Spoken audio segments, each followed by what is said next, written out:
Okay with that little thing on there. Go. Looks like it's a little fuzzy. Still?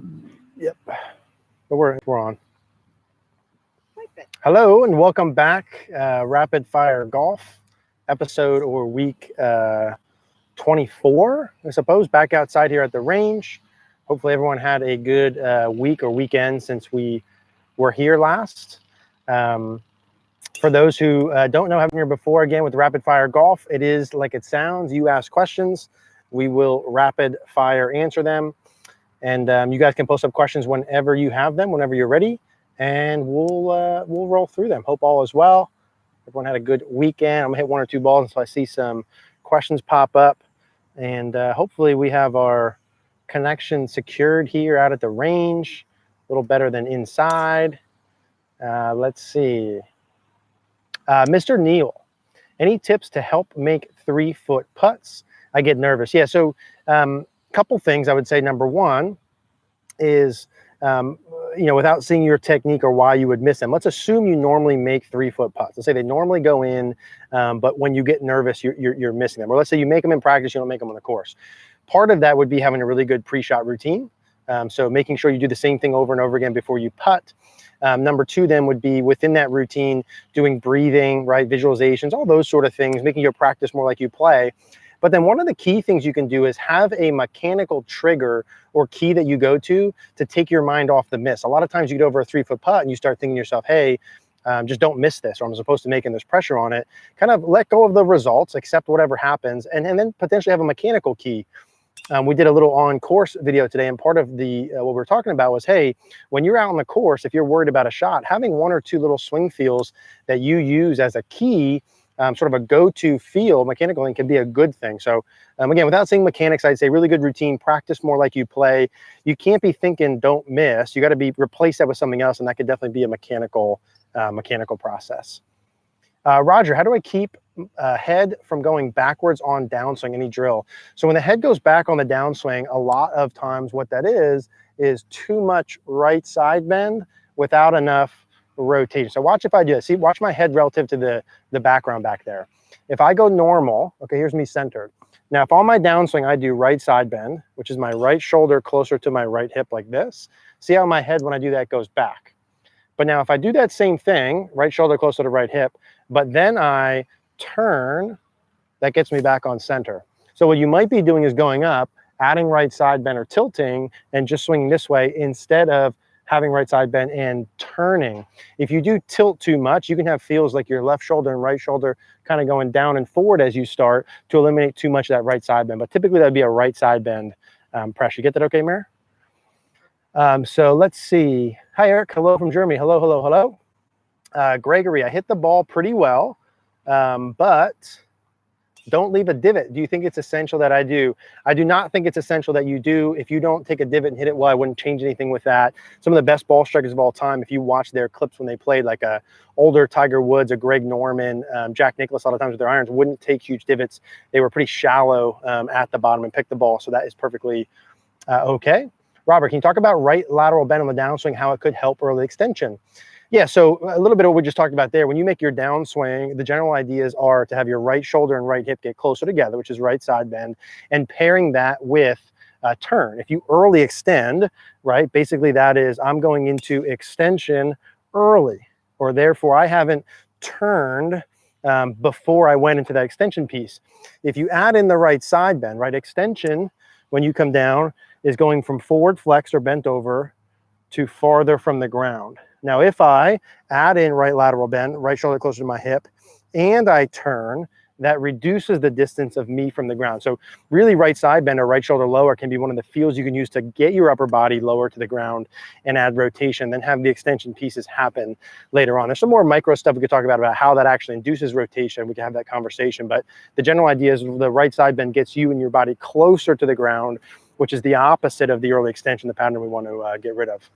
James, how's it going? Josh, what's up, Eric?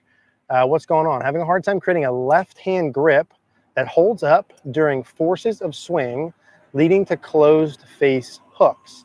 Having a hard time creating a left-hand grip, excuse the truck in the background, having a hard time creating a left-hand grip that holds up during forces of swing, leading to closed face. Any tips? Yeah, I would, Josh, I'd have to see basically where the club went into your hand. So if I took my normal setup position, you know, where I'm looking to have the grip created is through about the, let's say your fingers here, through the first knuckle, through the second knuckle of your index finger. So a lot of times if the grip twists, that might be too much in the palm, that might be too far in your fingers. I want to get the heel pad on top. Some guys like to have it pretty much 90. I prefer to have a little bit of an angle like so, and make sure that I have a good grip and the last 3 fingers of my left hand are on there pretty firmly. Now, why yours would be going off, I'd really have to see, but I would say keeping that checkpoint on there, the last 3 fingers of your grip, heel pad on top, and then keeping the thumb pad here on your right hand against that left thumb the whole time, and keeping those pressure points would be where I'd start. But I'd have to see that.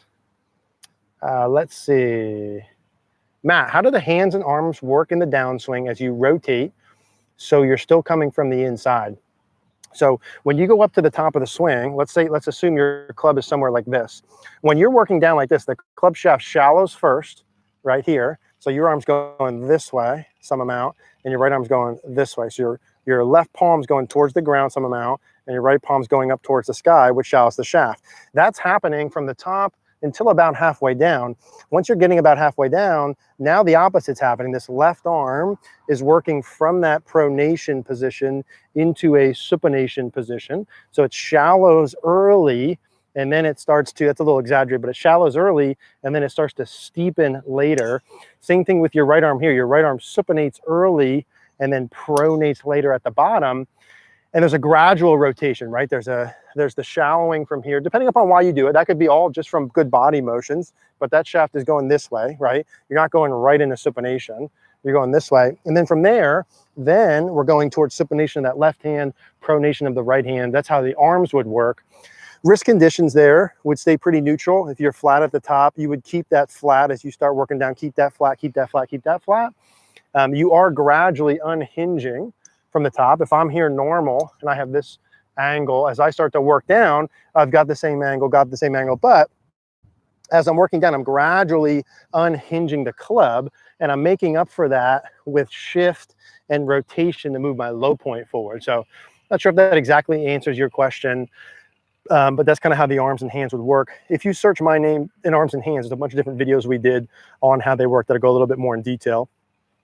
Let's see, any feels for using the bounce when chipping? I always have too much leading edge. Yeah, so it's all about the setup position first. So if you want to use the bounce, we have to understand, one, the more the face is open, the easier to use the bounce. That's at setup, backswing, and downswing. Ball position, right, is also a factor. If you set up to hit a chip shot and I'm like this, and I've got the ball way back in my stance, and I've got me, let's go so you can see. Let's say I got the ball way back in my stance and I have me way forward here, a lot of shaft lean, a lot of weight forward. That's going to be a lot of leading edge. So I'd like to have the ball position a little bit more neutral in the middle, not as much shaft lean here, and have the face slightly open. That'd be part number one. During the backswing, if your club face is tilted down at all when you're chipping, a lot of leading edge. When you make a backswing with chipping, if you can have the face neutral, even slightly open, with even a little bit of extension would help, like that as well. And then during your downswing, you want very little shaft lean as well. So when you're coming in to hit a chip shot, you don't want to have the handle way forward in front of the club head like this.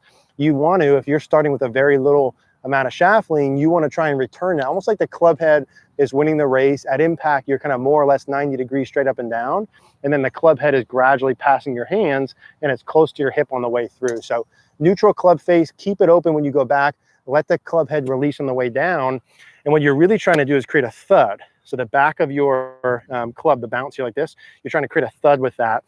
When I used to read James Siekman, when his books and videos came out, and he was talking about like right arm only and doing trail arm only chipping. Sorry about the wind there. He would talk about doing right arm only. So if you use your trail arm only when you're chipping, that also can be a benefit and help. Let's see, Patrick, for greenside bunkers, what steps do you take to calculate distance control and how far back you take the club?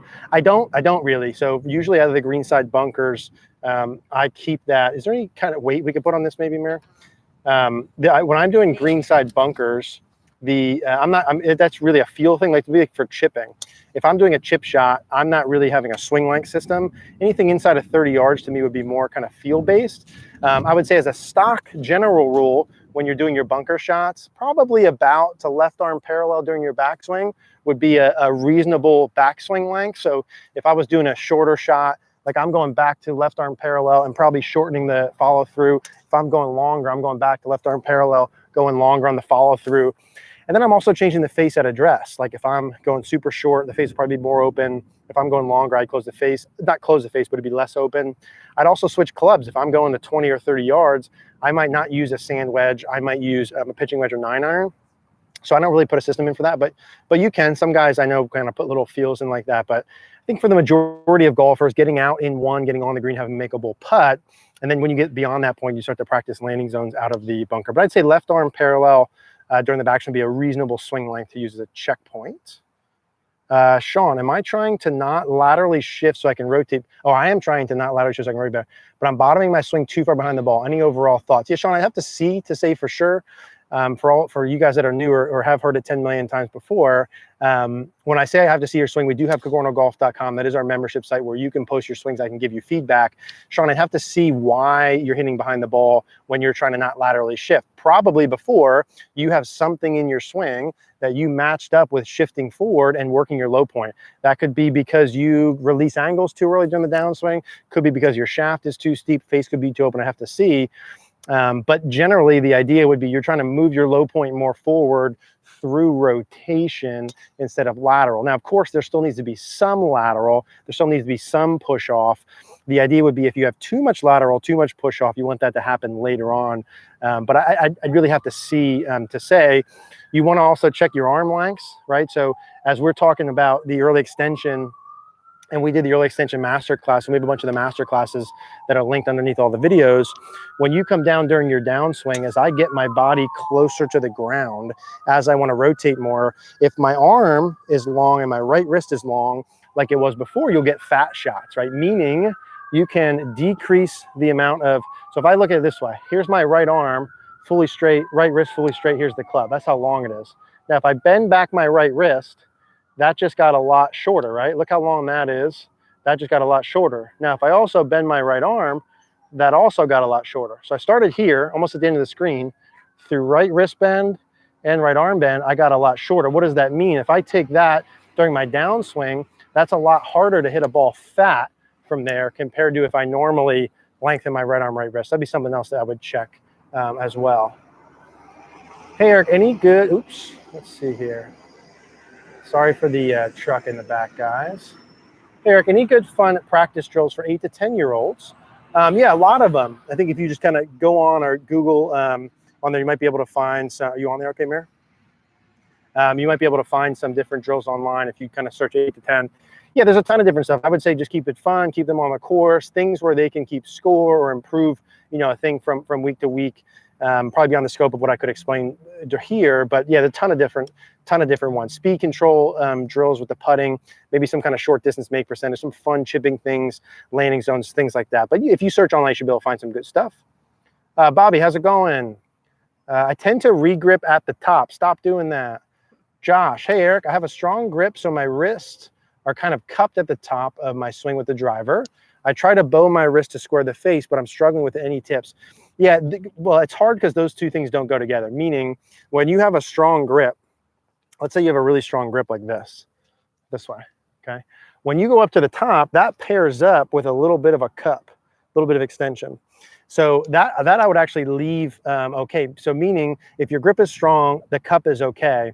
If you're trying to bow to square the face, that's tough to do with a stronger grip pattern because the face usually gets really, really shut. So I would say if you're going to try and go more towards bow, I might neutralize the grip pattern a little bit. Would be the idea there. But how you would do that would be the same as we talked about in the videos, Josh. If you search wrist conditions, stuff like that for me, what I would tell you to do if you want to get more bow, right? There's million different feels to do that. But if you search my name and matching grip to wrist conditions, you'll see more on that. But ultimately, Josh, I'd have to see your swing, right? I'd have to see, hey, why are you struggling with that? What are your feels at certain times? We have to have a little bit of a longer conversation for me to really help with that. But the cup matches the stronger grip, so I don't know that you need to change that. Robbie, when would you turn hips with backswing? Chipping, pitching seems to be more upper body. When would you turn hips with backswing? So Robbie, the hips should turn gradually during the entire backswing. If I set up with my hips parallel like this, when I work back, I'm gradually turning them from 0 to about 45 degrees. And it's happening really from the start. So think about it as 0 hip turn when you start, 45 degrees at the top. You're gradually turning from 0 to 45. You're not going like, all right, let me go back with no hip turn and then kick it in. The preference would be that it's just gradually going the whole time. A little bit less earlier on, a little bit more later would be more of a player pattern, but you're doing it the whole time. So yeah, hopefully that makes sense. When would you turn hips to back? So you do it the whole time. Scott, how would you describe the correct feeling mindset of the release or letting go of the bowing of the wrist, coat hanger drill, before impact, at impact, after impact, or something else altogether? What your hands and arms do in the release pattern at the bottom is completely dependent on your grip and the wrist conditions you have going in. Meaning, Dustin Johnson, who comes down with a really bowed wrist and a really shut face, he will be more bowed, more bowed, more bowed, more bowed. And then gradually from about like hip high through the impact phase, will be losing the bow and working towards extension. So he will be very bowed from about here. He's losing the bow through extension. Now keep in mind, he's losing it. He hasn't lost it. So if he's 30 degrees flexed here, bowed, I'm just making numbers up. If he's 30 degrees bowed and he's going towards extension and you're losing the bow, he could lose a lot of bow, 2/3 of his bow, 20 degrees of that, and still be bowed 10 degrees at impact. But they are all gradually working towards extension. The problem is if you do extension too early, or you have a weaker grip or weaker club face and do extension too early, then you add too much loft and have weak shot. So everyone's going towards extension. We might coach people into going towards it later or feeling more bow. If you have more bow or a stronger club face, the end goal is, regardless of how you do it, you want to have it flat or close to flat at impact. And then kind of what you do with everything else depends on your grip pattern. If you have a stronger grip pattern that's more turned here like this, you're going to typically have more of a drive hold, a little more lean and a little less release. If you have more of a weaker grip pattern, you're going to typically have a little bit more bow, and then you're going to have a little bit more of the supination part like that. So it really depends on where you are going in, but everyone's going towards extension. Alexander. I feel like I try to smash everything, sore and tired after golf. How do I develop a smooth swing, less effort? Yeah, you just do it, right? You start with an intention. So if I asked you that same question, if I said to you, hey, for the next 30 days, describe to me your training program to swing smoother with less effort, the first part would be you have an intention of it. And then what I would do all the time when I'm trying to teach tempo is I always say, hey, take your 150 club and swing that 150 club that we hit 150 yards. Let's say it's an 8-iron. And then do a full swing and only hit it at 100 with a full swing. Do a full swing, hit it 110, do a full swing, hit it 120, 130, and build in tempo that wise. But really what you need to do is go slower, record yourself, look at it, be like, wow, that's still too fast. Go even slower, go even slower. You could do counts, things like that, but you have to just do it, Alexander, right? If you said to me, hey, Eric, how do I start going to the gym every day? I'd say, you go to the gym every day. You know what I mean? Set your alarm clock, get up, go to the gym. How do I start eating healthy? Start eating healthy, right? So there's little things we can do to help that. But ultimately, you have to just kind of probably record your swing and then maybe do a tempo thing, something like that. Robert, good afternoon. Carry 50, 54, 58 matching wedges. Carry them 105, 85, 55. The 58 lob wedge consistently flies much shorter, leaving a big gap. Any thoughts as to why? So 55, 85, 55. Yeah, 55 with a full swing with a 58 to me is too big of a gap. If you hit your 50, 105 and hit your 54, 85, you know, then your 58 from there with 4 degrees is probably, yeah, I mean, I guess that's not too difficult. I wouldn't be doing a full swing from 55 yards though. Like to me, I would just eliminate the 58 and only use that around the greens. Use your 54 that you use from 85 probably for like 30, 40, 50, 60, 70, 85, and then have the 50 go 105 and have 100, 95, 90 with that club. So I think that's how I do that. I have to see your swing, Robert, as to see why those go that far. What I'd be looking at is club, you should be okay there, Mayor. What I'd be looking at is speed, how much speed you have, and then the dynamic loft you have as to why those go that far. Robbie, have you tried high toe wedges? I have not tried that yet, no. I don't try much of anything, to be quite honest with you. I don't really try a lot of new club stuff. I kind of find 1 or 2 things, and that's all she wrote. Henry, how to stop across the line at the top of backswing. If you search my name and troubleshooting the top of the backswing, we'll go through that in detail. It really depends on why you're across the line. It could be forearm rotation, that changes it. It could be internal versus external rotation of the trail shoulder. It could be wrist conditions that change it. So it's a forearm rotation, shoulder rotation, wrist conditions, or hinge, right? So there's like 4 different things that could change it. I'd have to see why you're across line. We did a video last year called Why Your Swing's Too Long, or the 3 main reasons your swing's long, something like that, and how to fix them. So for me to say how to fix your long swing, same thing. I need to see why that is. If I saw a video of your swing, Henry, I could say why. But if you watch that video, that's how you would fix it. For you, depending upon why it is, if it's your forearm rotation, you would want to feel like the club's really laid off, kind of get your thumbs pointed up and back behind you. If it's from the shoulder being too internally rotated, you would want to feel like the right arm's a little bit more externally rotated at the top. If it's from too much hinge, you have to feel like you're unhinged, right? It's kind of the opposite of whatever you're doing. And across the line might not even be a problem at the top. If you're across the line, the one thing you have to watch for is make sure your swing's long enough. If you're across the line and you have a big turn and you're long enough, it's really no big deal because you can get it right back on. If your swing is short and across the line, that's where you have problems, because typically, almost always, that's going to be too steep in transition. What's up? Hey, dude, what's a good drill for loading trail leg? So it depends on what you mean when you say loading trail leg. But part of when you make your backswing, there's going to be a pressure shift, right? So there's going to be a pressure shift into the right foot, that's for sure. The hips here are turning. If there was a wall up my right leg, my goal is to turn my right hip on it, probably just inside of it, an inch or 2 like that. My right hip should go up and back. My left hip should go down and forward. So it's almost like you're pulling like a little, like you're trying to start like a lawnmower type of deal. Right hip goes up and back, so you feel your glute there, and your left hip goes down and forward. And if you have a little tilt to your hips there, you'll feel that. If you turn your hips really level like this, you won't feel that as much. So pressure shift into the right, upper body stays centered. You're turning just inside of the wall. Your right hip goes up and back. Your left hip goes down and forward. Left leg increases bend, right leg decreases bend. You search my name and hips, you'll see some stuff on all that. Let's see, Darren. Hey, Eric, mentioned the move down and forward move to help rotation and downswing.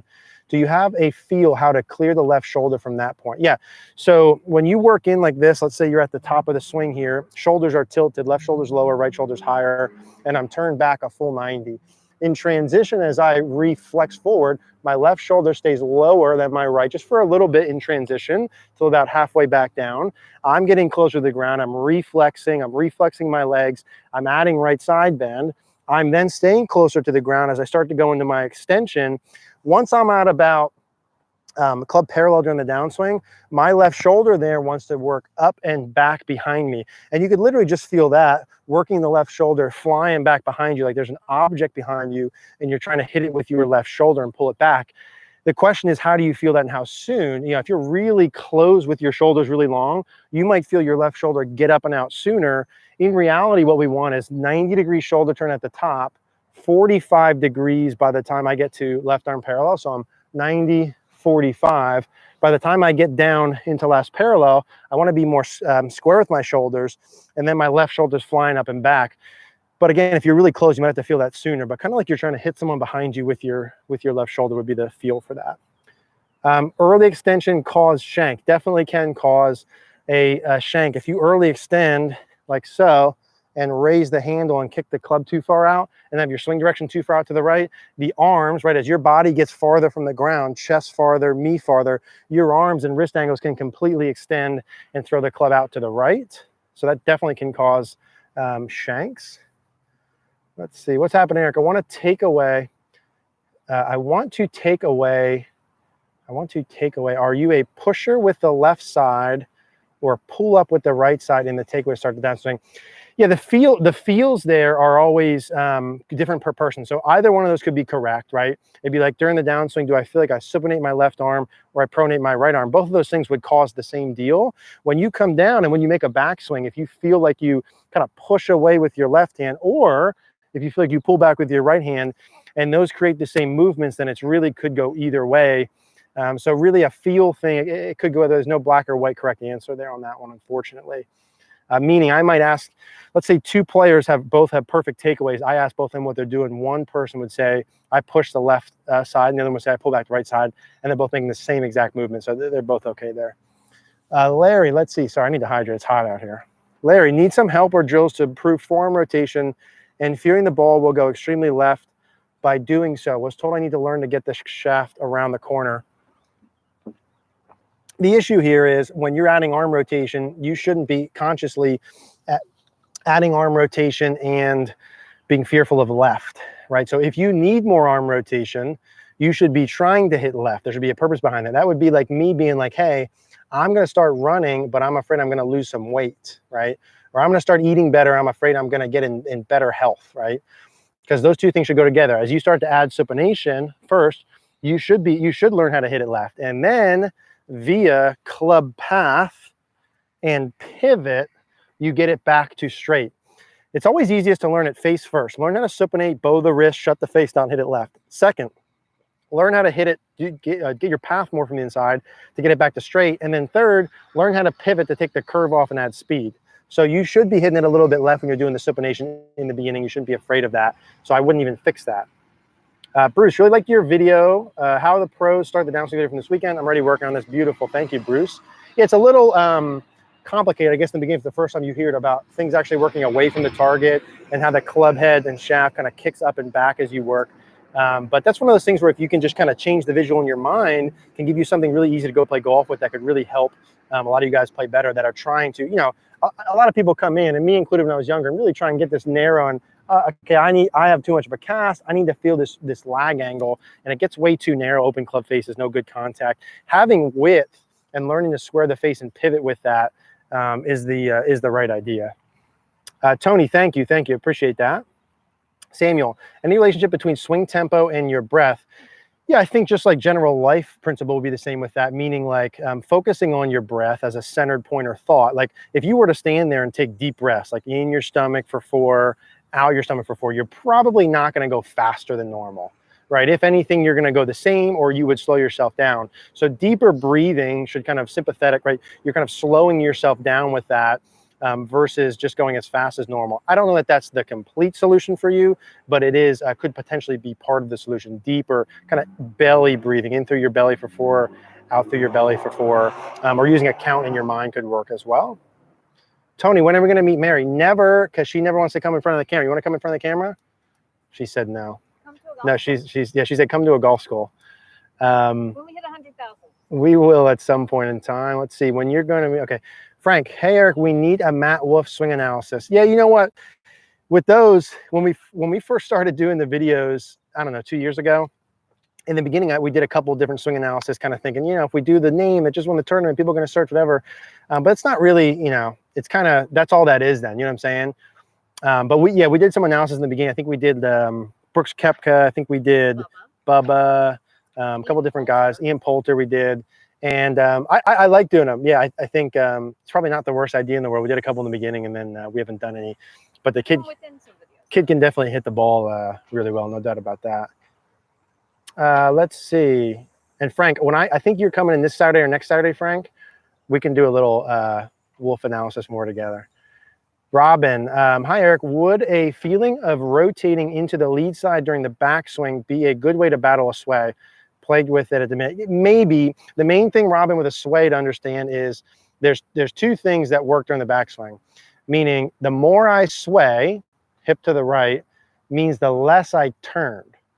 Which also means the more I turn my right hip back, the less I sway. What I would do is get an object outside of your right hip, like a chair or wall or something, and learn how to turn inside of it. Robin, if you search my name and sway, there's a backswing video we did specifically on that explains how that works back. Basically, you need to feel your right hip working back a lot. Maybe even in the beginning, if you sway a lot this way and tilt, you might need to feel like your hips almost create too much space between the wall and kind of work back towards the target. But you need to increase hip turn to eliminate hip sway. Sonny, how to correct early extension causing balloon trajectory, losing distance. I've got so many good answers to this, but way too long for just this. We did an early extension masterclass, Sonny, All of the links are in the within the YouTube. If you search early extension in my name, you'll see the videos on there. All the masterclasses are on there. They're on Podia. And the members of CogornoGolf.com get free access to all of the masterclasses, and you can post your swings so I can see them. So that's probably a good idea. But Sonny, in all seriousness, if you watch those videos and watch the masterclass, it goes through it. There's like 20 videos. It would be much better for you to watch all those than me to try and give you a quick explanation on how to correct it. It depends on why you're doing it. You got to learn how to get closer to the ground. You got to change your arm angles, yada, yada, yada.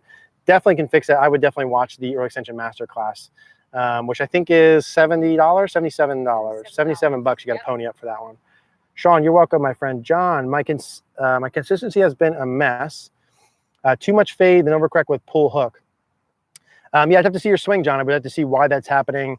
If you're getting fades and pull hooks, that would indicate that your club path is still too far over the top, too steep during the downswing. And then when the face is open, when you do it, the ball fades. When you learn to close the face to compensate, you hit a pull hook. Probably what you need to do to fix that ball pattern is fix your downswing path, not have it come over the top. Learn how to get the club more from inside. The question is how to do that. It depends on why you're over the top in the first place. Is your setup jacked up? Maybe you don't have a big enough turn on the way back. Maybe your wrist conditions are off, your face angle. I'd have to see. Maybe it's a rotation downswing thing. So I'd have to see, but I would focus on fixing your path. We do have a bunch of videos out with practice stations, the best draw I've ever seen, how to hit a draw, how to shallow your downswing stuff. We have a shallow your downswing masterclass, but that would be the piece you have to focus on there.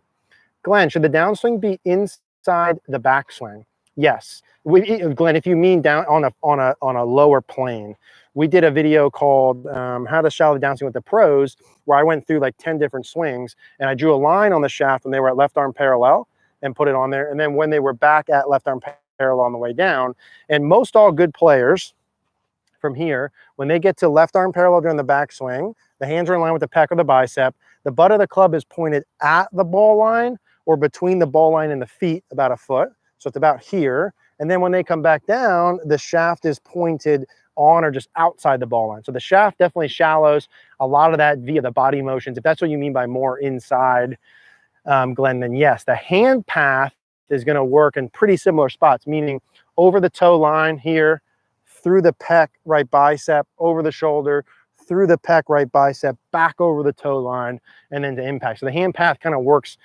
pretty similar on the way back and through, but the shaft will be on a lower angle. The club head certainly will be more inside. We did a video, that was just the last one we did, right? How the pros start the downswing or something like that, about how the club head stays behind them.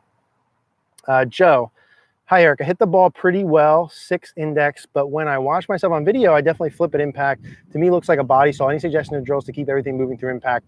You have to give Joe, you have to give yourself reason to motivate to get the handle more forward. Generally speaking, when people flip too much, they have a club face issue. Their face is too open. That's not the only reason. You could also tilt too much and you can't get your handle forward. You could have swing direction issues. So Joe, I'd have to see why that's happening.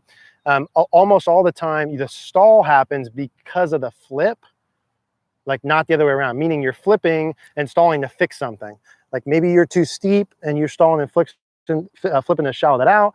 Maybe you're too far inside and you're stalling and flipping to get that air. Maybe your face is too open. There's probably something going earlier on, Joe, that causes you to do those. You have to find out what those are and how to fix them. I could easily show you that if I saw your swing, but the kicker is I'd have to see your swing. You got to pay for that, CogornoGolf.com. But yeah, you have to figure out why that is to be able to do that. Make sure you have enough rotation, get your pelvis and chest open enough to be able to get the handle far enough forward, have your club base in a strong enough position to be able to do that. Jim, hi Eric, best video yet on how the pro started the downswing. My question this week was about angle of attack. This video answered many of the questions. Anything else I might need to know? I think that was thank you. I think that was pretty much covered in terms of the big picture stuff like that. Like trying to get in, it all depends on speed too, guys, right? Brought to you by Wawa Wegmans water. It all depends on your speed. So the more speed you have when you come down, like Brooks, you got to keep this in mind, right? The guys on TV, on the PGA Tour that we watch on Sundays that are competing for major championships and in tournaments have so much speed, okay? So if you're swinging at 120, 125, 130 miles an hour, you have enough speed to be a little bit more vertical and manage that dynamic loft, right? Someone asked me a question before. I don't know if it was on here or on our Facebook group at CogornoGolf.com. They said, hey, I didn't even mean to plug that there. They were like, hey, how do the pros hit it so high even though they de-loft it so much? So the pros de-loft the club so much, the dynamic loft is down. How do they hit it high? And I said, well, it's angle of attack and it's also speed. If you have enough speed, you can be steeper. If you don't have enough speed, so if you're slower speed, you have no choice. You cannot be steep. If you don't have enough speed and you get steep, you don't have enough dynamic loft. The angle of attack's too far down. The loft's too far down. The solidness of contact is shit, and the ball doesn't go anywhere. If you have lower speed, you have to be more shallow. You have to have a wider circle. So I don't mean that to you specifically, Jim, just in general in terms of the speed. But that circle part, I think, explained it pretty well, and just in terms of we're not trying to get the club head working straight down this way. Now, of course, guys, if you're someone who from the top goes right this way and has a huge cast motion and has no pivot, then should you feel a wider circle? No, right? Of course not. There's every scenario where I put something out, and if you're someone who overdoes that thing, then you shouldn't feel that. When we do the videos and I talk about, hey, you need to get your downswing more from the inside, I got hundreds of guys that have their downswing too far inside, and I would never tell them that. So it's always dependent on the person. That's the one issue with this. That's why we did our membership site. Lots of plugs. Patrick, forgot to mention, great video about the 2 simple feels to make a great backswing, left elbow down and thumbs at 45. Thank you, sir. It's funny when you guys bring up videos. Mary and I do so many videos, like just to kind of scale it today, which is Monday. We probably did like 10 videos today. They don't all go on YouTube. They go on various sites and stuff like that. So when we do videos and go out, it's almost like we do so many. We forget the titles and what we even talked about in a lot of them. But yeah, and a lot of them are really good. I think they're good. So thank you for that. Magnus, best stroke to hit the ball much later. Yeah, rotate really well. So the more you rotate your body open and kind of have your arms and hands back or behind your body, kind of the later the hit will be. So if you're up to the top like this and you're able to keep that left arm kind of like holding your hand back like this, when you come down, hold the left arm against your pec as you open to keep your arms and hands behind you. Your arm will be more excellently rotated, but more like this. And you open your body up, that'll be a later hit. Remember, it's a race, right? It's a race between your arms, hands, and body. The faster your arms and hands pull down, the less time you have to open your body up. The slower your arms and hands come down, the more you can leave them against you on the right side of your body, the more time you have to open your body up, the easier it is to shallow the club. Like, I didn't do anything there to shallow the club. I'm pressing against my hand and I'm opening my body and the shaft is shallowing, right? Now, I'm not gripping it tight, I'm loose, right? But when I do this, I hold it back and I use my body motion to open, the shaft shallows by itself. If I don't do this and I just pull the shaft down, the shaft gets steep every time. So you want a later hit, you need good rotation. You need to slow the arms and hands down, increase the body pivot. You need to make sure your club face is in a good spot and you have good swing direction. There's other variables there. Ruben, what drills you like with the orange whip? I like, you see the orange whip over there? That was a good spot. I like the orange whip really just a warm-up piece. So I don't really use it too much to like, I think you could probably use it to drill tempo. You could probably use it for other things. For me, it's just like, a lot of times my backswing don't get a big enough turn. Like I get kind of short and right here. So I like the orange whip, really feel like I turn back, almost overdo it. And just kind of as a warm-up piece like that before I go play. We got some, okay. Yeah, I'm not rich either, bro. Okay. Hi, Eric. How can I ensure my hands are not too low at address? Can you demonstrate the correct setup, please? So the goal at address is to have the butt of the club, the end of the club, pointed at your belt line. So if I were to go to take a normal setup position, I want to have the butt of the club at my belt line. How do I do that? Well, there's how far my arms and hands are away from my body. I want my shoulders, elbows, and hands with like an 8-iron to be basically straight down. I don't want them out. I don't want them in. So that's part of it. If my hands are too far in, my butt of my club is going to be lower. If my hands are too far out, generally my butt of my club is going to be higher. So in lower, out higher. That's one of them. And then I have wrist angles. So if I start with my left wrist very unhinged like this, like Bryson DeChambeau, I'm going to be higher. I'm going to be more in my middle of my stomach. If I start too low like a Ryan Moore, then it's going to be more like crotch level. So I want to have it at belt line. And really what that affects, how far my arms are away, and my hinge amounts affects my takeaway. If my arms are too far away and my hand was high like Bryson DeChambeau, almost all the time the club's going to get too far inside. If I'm Ryan Moore, my hands are really close and low, I'm going to be more hinged and have the club more outside. So I'd rather than be a little low than a little high, because if you're a little high, you're a little unhinged, and a little unhinged during the takeaway means inside. Inside in the takeaway usually means a reaction where you get steep. Getting steep means open club face, pivot problems, lots of lessons with me. So maybe we'll keep that in there. No, I like it a little bit on the belt line or lower. How can you ensure that was your question? I don't even know if I answered that. You gotta have good body amounts too. Like if I take my normal setup and I'm standing straight up and down, where do my arms hang? Really close to me. If I take my setup and I bend really far over, my arms go away from my body, right? So I got to be bent over, right? I want back of my armpits over the balls of my feet. So there's like multiple phases there with that. Let's see, John, hit the ball thin when I stand tall. When bend more at waist, seem to make better contact, but I'm worried I bent over too much. Yeah, use video to check, John. The goal in terms of how far bent over you are is back of armpits over the balls of the feet. So when you watch from down the line, you want back of armpits over like the edges of your laces. That would be bent over normal. If your back of your armpits are over your toe line or in front of that, it's too far bent over. If you're inside of that, that would be too tall, would be like the stock answer. You're awesome. Thank you, Marlon. Appreciate that. Frank, do you like the Genghis theory of getting taller at takeaway to sit better in the downswing? Yes, for sure, in terms of speed.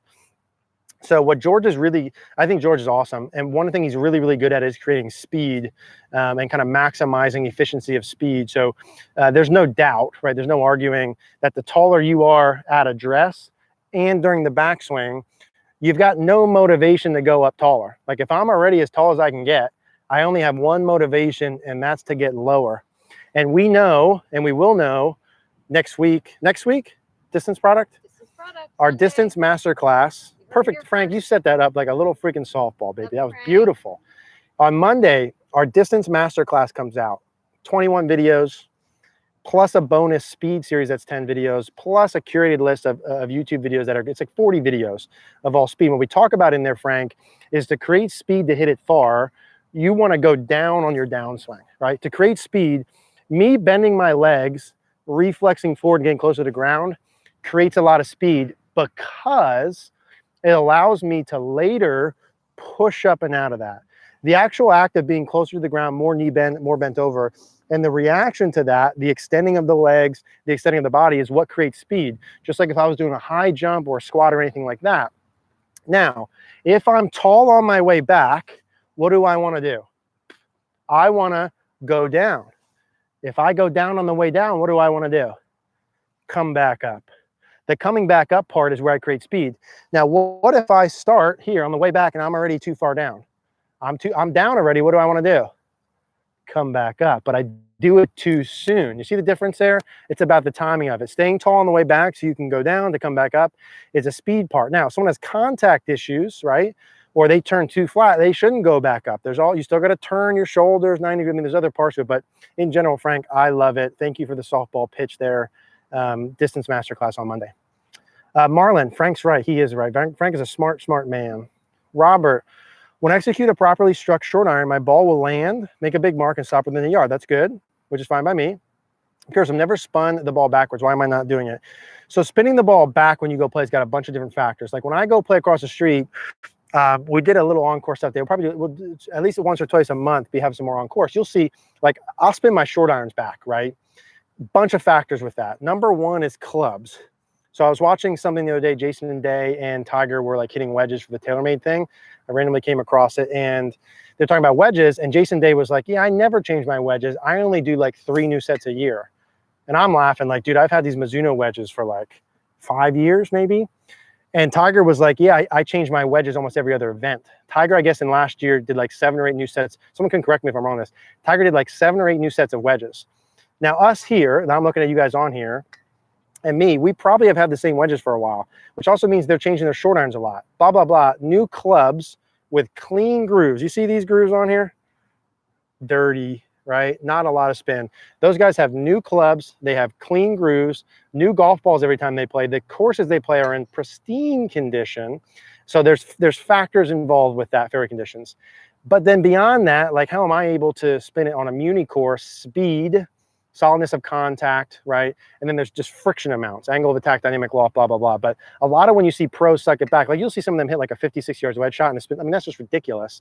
That is brand new equipment, brand new conditions, et cetera, et cetera. But it's all about the friction between the ball and the club. Andrew Rice had some good stuff on that. I don't know if you guys know Andrew Rice, very cool dude. He had some cool articles on how to create spin and friction behind there. There's some other guys who did some articles recently that I read that were pretty good, but it's all about friction. But, you know, you don't need to spin it back, Robert. I think if you hop, stop, and land, that's probably even more controllable So that's a good problem, like too much money. Eldred, let's see. How do I rotate and still do the inside out move? Rotating the ball is going straight left. How can I fix that? So good golfers, high level ball strikers, rotate their body and simultaneously shallow the shaft. How do they do that? There's a bunch of reasons. They have good backswing positions that they don't have to make up for. They have good pivots, which help. And they probably athletically put some pieces in. They might externally rotate their trail shoulder. They might add some pronation of their trail arm on the way down. They might change their wrist conditions. They might unhinge. There's a lot of ways to shallow the shaft. Not everyone does it the same. They do it differently. But how do you do it is you have to learn how to put those two pieces together, right? So if I go up like this and I rotate really well, I need to learn how to shallow it simultaneously. There's a lot that goes in there. We have a shallow masterclass, Eldred. We have a bunch of videos on YouTube on shallowing that'll go through that more. But they're not mutually exclusive. Trying to shallow the club by keeping your body lines closed, unless you're drastically over the top in the beginning. Let me rephrase that. If you've been slicing forever and you need to learn how to change your path, hopefully you fix your face first, okay? And then number two, if you keep your body line closed a little bit in the beginning to learn path, that's okay. But good ball strikers, if you want good contact, good speed, etc., you want to learn how to rotate. The thing is this, guys. You have to learn stuff in order. Like when we're talking about these topics, this would be us like talking about physics 202 before you went through like science 101. You know what I'm saying? You need to have a good club face. If you don't have a good square club face, you ain't rotating, you ain't shallowing shafts, you ain't doing nothing without a good club face. Once you have a good club face, you have to learn swing direction before you learn rotation. If you don't learn swing direction in the beginning, there's no motivation to rotate or do anything else. And then once you learn those two, club face and swing direction, then you could put the pivot in. A lot of you guys want to do rotation first or pivot, and you got a club face or club problem, and it doesn't work that way. If you watch guys online that are fixing pivots all day, check those guys out that they're working with. Their club face is good, and typically their path is good, or they're doing that first. So you got to keep that in mind. These things go in order here. Walk, was it crawl, walk, run, right? Crawl, walk, run. Face, path, pivot. Okay. How do I rotate and still, okay. Can you hit one low, Dave? Dave, come on, bud. Silly question. Can I hit one low? I can hit one low. Dave, maybe that was you. I think, Dave, maybe that was you that in our CogornoGolf.com Facebook group asked about the height part. Hopefully you heard what I said before about the dynamic law of speed, right? Angle, attack, spin rates. So Dave, I think, asked, Dave's a member of CogornoGolf.com. Maybe he'll post a nice little testimonial underneath there. It's the best thing he's ever done in his whole life. If it's the same Dave that's in our group, unless you have the same name. How do you hit one low, and can I hit one low? I can hit one low. What I would do to hit one low, when I want to hit a ball low, what I'm looking to control is dynamic loft. So the less loft I have, the lower the ball goes, dynamic loft. Angle of attack. The more you hit down on a ball, the lower it launches. The more you hit up on a ball, the higher it launches. That's number two. Speed is a big thing. The faster I swing the club head, the higher it goes. The slower I swing the club head, the lower it goes. And then there's spin rates. The more it spins, higher, less spin, lower. And then there's contact, etc. But I want to control angle, attack, and dynamic loft. I want to lower the loft and hit more down on it. How would I do that?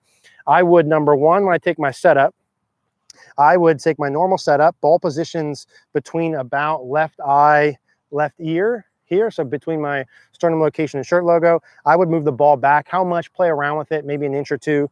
Would be first. I'd maybe potentially have a little more weight on my lead side. So kind of weigh a little bit to the left. I'd have my handle a little more forward than normal.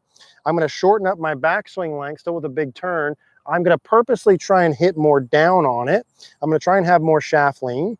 I'm going to have me a little bit more forward. I'm okay with my head moving a little bit down and forward because I'm trying to get steep on purpose. So those would be the main pieces that I would look into. If I were to do this little, I got a little 6-iron here and punch a little short one over that flag. Let's see if this is in line here. Ball back, handle forward, weight forward. If I'm trying to hit a little bit lower, and I'm also probably cutting off my follow through, keeping my chest down a little bit more forward flexed, keeping the club head low in the follow through. But ball position, weight forward, shaft forward, staying forward.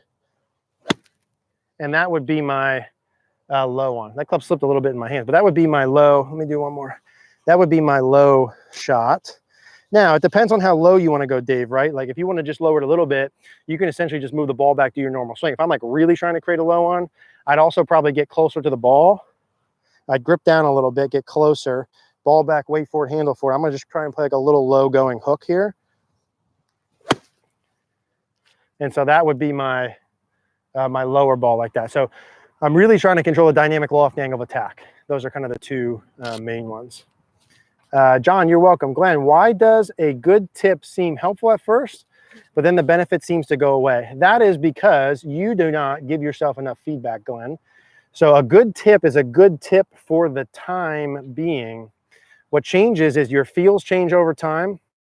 When you feel like you're doing a movement, what you actually do when you feel that changes. That's the problem. So if I feel like on day one, I'm hinging the club 10 out of 10 to get my takeaway perfect, the next day that 10 out of 10 might put me in a different spot. And unless I give myself feedback, as feels change, things evolve, etc., I change, you change, you need to give yourself feedback all the time. And there's just no getting around that. We change as people, the game evolves. It's never going to be one or two things, but a good tip that's good at first and then fades over time is because you don't give yourself enough feedback, and feels naturally change. You need to adjust the things. And it's normal for everyone, Glenn, and you know that. Joe, thanks so much. I'll definitely send you a video. Yeah, check out CogornoGolf.com. That's the only way to do videos anymore with me, is on the site like that. So CogornoGolf.com, premium member, you get in the Facebook group and you could post your swings up. Samuel, doesn't shallowing the swing make it harder to take a divot after the strike, or does it just lead to thinner divots? Are divots necessary? So Samuel, I would say for people who are trying to shallow the shaft, they're in all likelihood already too steep and already taking too big of divots. So if you already have a massive divot, or you're taking divots and you're too steep, that's not a problem. You already have the divot. You're going a little bit more towards shallow to have a thinner divot, right? So typically speaking, you still want to have a little bit of divot past the ball. You want it to be thinner. When we say shallow, it's all relative. If you get the club super duper behind you, like crazy shallow, then yeah, you sometimes can have a hard time with that. Again, it's all relative, but a little bit more towards shallow than steep would be less divot. But if you already have a lot of divot, not a big deal. Can you show a drill for starting hip rotation instead of yanking with the hands? Yeah, there's a bunch of them. If you check out our rotation masterclass, it's a ton of different drills. You search my name and rotation, you'll see a lot of different drills that are on there already, little different feels. So I would rather just kind of show you towards those videos, a lot of different drills out there, a lot of different feels when you come up like this in terms of starting the downswing. Our early extension masterclass, I think probably we did the best job of going through those feels, and really getting senses from the top that you're putting pressure into the lead heel. You're really getting the lead leg external as you reflex, getting the belt buckle and the belly button open to the target. Sooner from there, right side feels. A lot of different ways and drills to do that. If you look at, follow George Gangus's stuff, he's got a lot of different drills in there that work good as well. That should help. Travis, how to set up for a baby draw? Yeah, there's different ways to set up for a draw.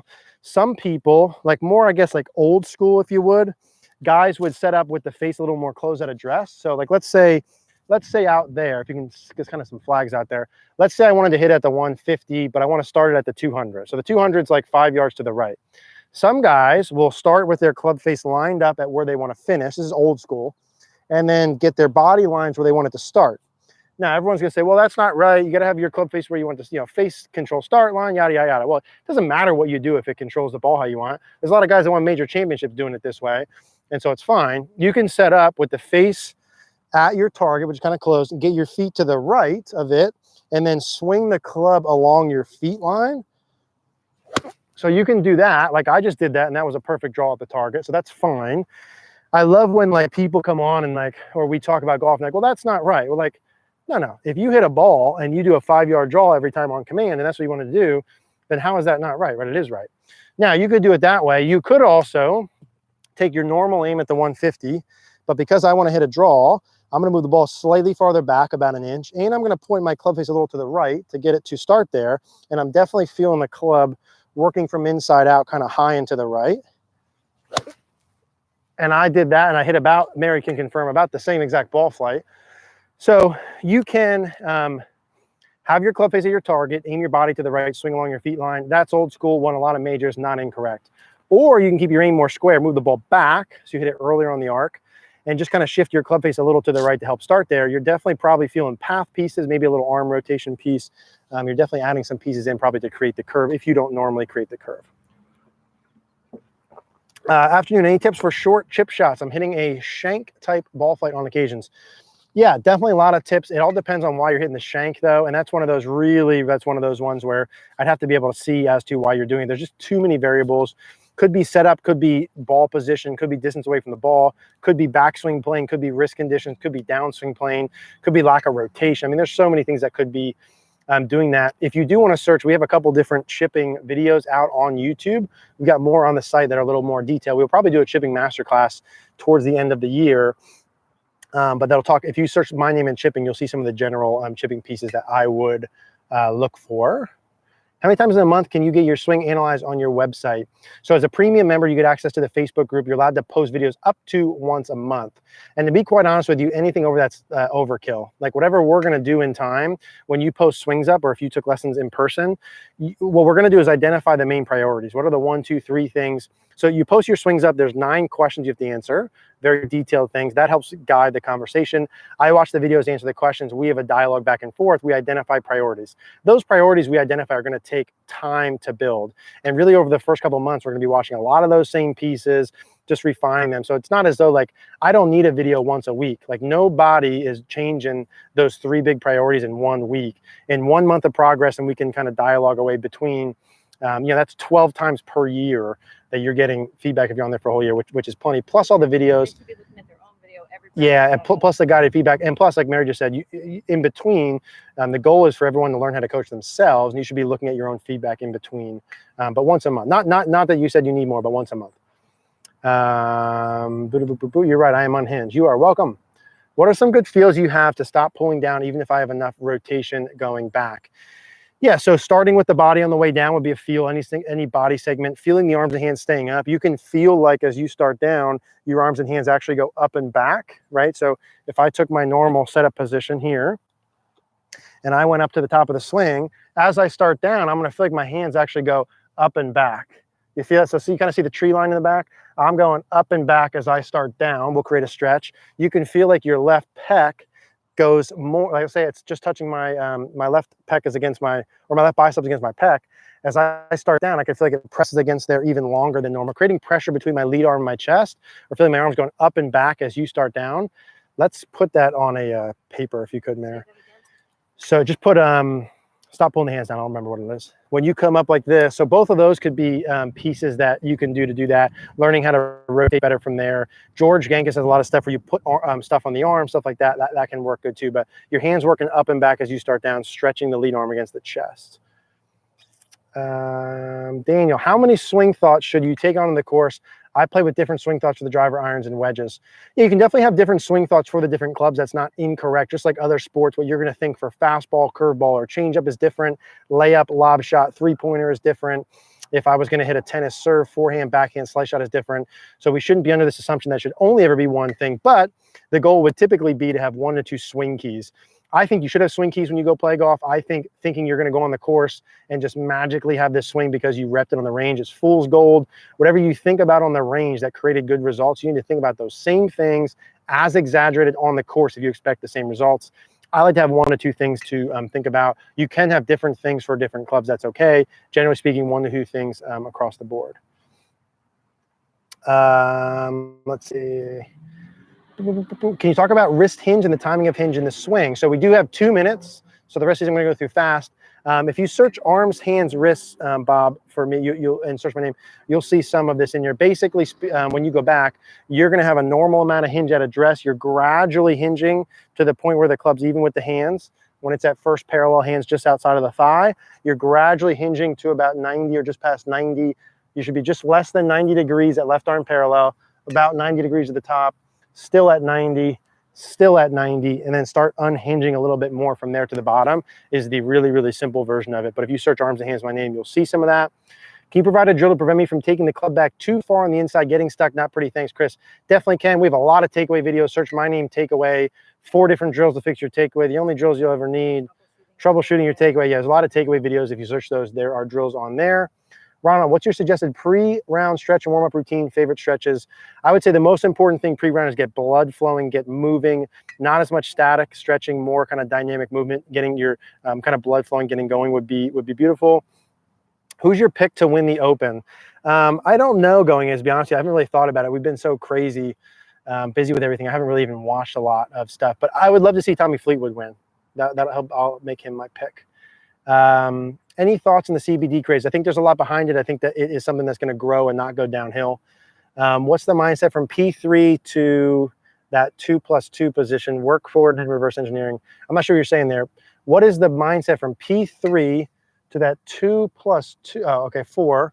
Work, I missed that. Worked forward and in reverse engineering. I'm not sure. I'm not sure you're saying there, my man. For fun, you should demo hitting a Polaire golf ball, go straight shot. Yeah, I might have to do that. Glenn, you're welcome.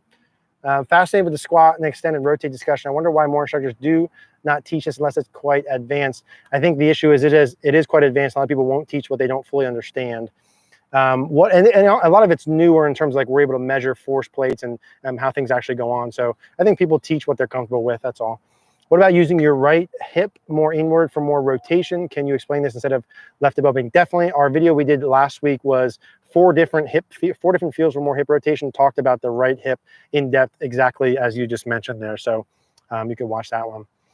Okay, guys, that's our time here for Monday, episode number 24. We found a good spot up here at the range, I think, so we'll be rocking and rolling up here again next Monday. Another reminder, next Monday, we are going to release our distance masterclass for you guys looking to gain more distance with the irons and driver. Really good program, 20 videos plus a 10 video speed series you guys want to check out. Everyone who's a member that's on here for CogornoGolf.com, you will get access to that for free as part of your membership.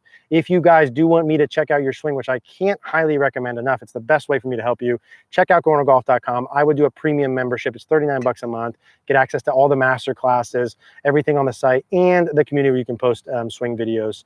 But if you decide you don't want to do any of that, at least come back next Monday and we will we'll do this again. So thank you guys. Hope you guys enjoyed it. Hope you guys have a good week and enjoy the Open this week. And we'll chat next Monday.